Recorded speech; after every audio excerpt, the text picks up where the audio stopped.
registre, comme d'habitude, nous retrouvons Mortala Gaye. Bonjour Mortala et bienvenue. Bonjour Fatih. Alors, on est d'attaque comme d'habitude. On est d'attaque comme d'habitude. J'espère que ça n'a pas été un peu compliqué pour vous avec la pluie ce matin. Non, ça n'a pas été compliqué.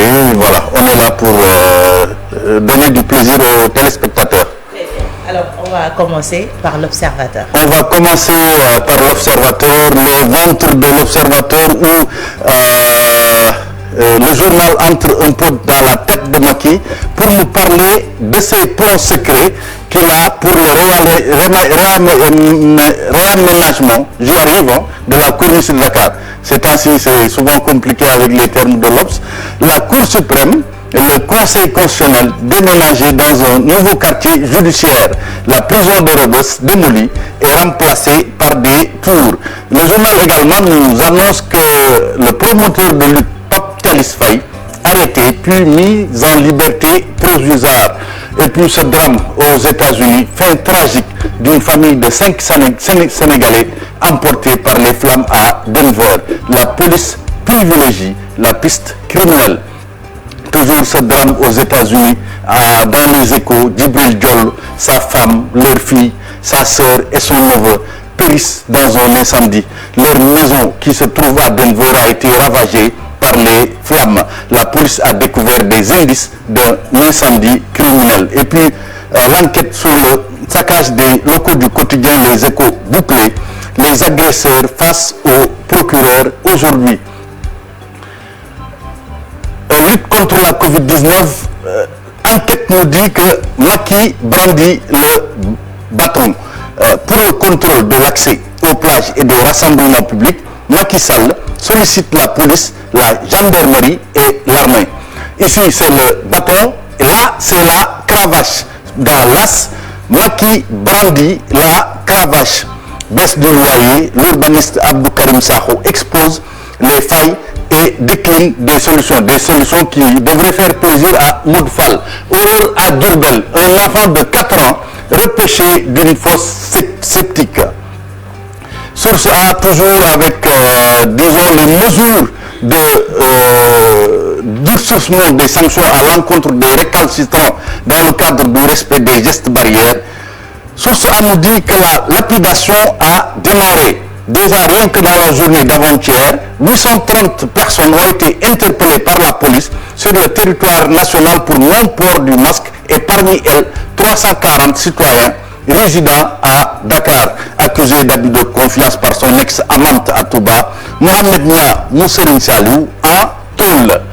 Si c'est ce que Source A nous dit. Walf Quotidien également nous dit que lutte contre la Covid-délinquance, Macky, armes, flics et gendarmes. Et puis dans ce ventre dans la une de Walf Quotidien également, cette brouille sur le réseau, Akilé fait bloquer les comptes de la Sénélec. Vox Pop qui sur une fenêtre un peu nous dit que l'archevêque de Dakar est déboussolé par rapport au laisser-aller des Sénégalais face au coronavirus. Monseigneur nous dit, les gens font comme si le mal n'existait pas, alors que les chiffres sont effrayants. Macky tape du poing sur la table par rapport un peu au respect des gestes barrières. Juste également cette une de Vox Pop, victime d'un incendie criminel aux États-Unis, une famille sénégalaise décimée à Denver. Le témoin qui revient sur la pandémie du coronavirus pour parler des VIP qui auraient une peur de la stigmatisation par crainte de voir leur nom associé à une maladie honteuse dans les médias. La plupart d'entre eux recourent à l'automédication et arrivent à l'hôpital trop tard. Sud Quotidien nous parle des locales 2021 et nous dit que le report se précise. Record dans les journaux sportifs, Record qui revient un peu sur cette bonne nouvelle qui ferait plaisir peut-être aux supporters des Lions du Sénégal avec le mercato qui se précise pour Ismaïla Sarr. Ismaïla Sarr, Liverpool entame les négociations. Et puis Arène, 24 combats, une défaite en 4 revanches. Modulo, un roi sur mesure.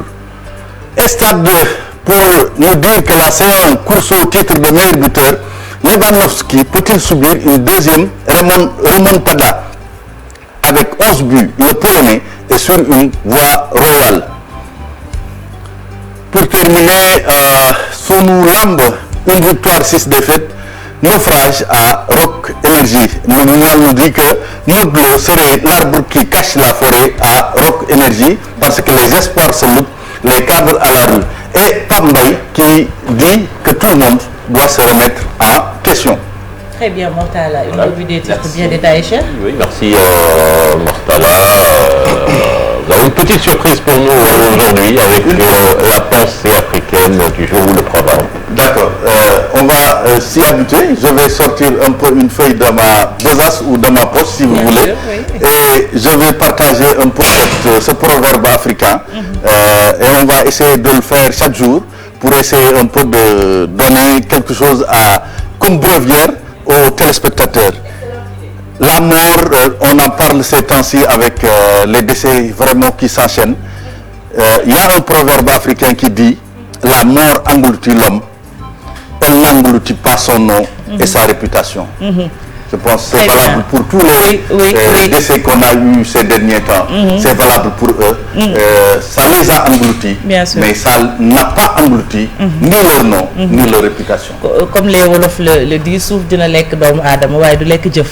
Merci beaucoup, Mortala Gaye. Et puis le cas d'Ibril Diol et sa famille, tués dans un incendie aux États-Unis, plus précisément à Denver, vient s'ajouter à cette liste macabre. Et puis cet enfant disparu à la veille de la Tabaski, ce bout de chou de 4 ans qui résidait à Diourbel, sa famille l'a cherché partout et finalement il a été retrouvé dans une fosse septique. On n'en finit pas quand même avec les mauvaises nouvelles. La série macabre de 2020 qui n'en finit pas.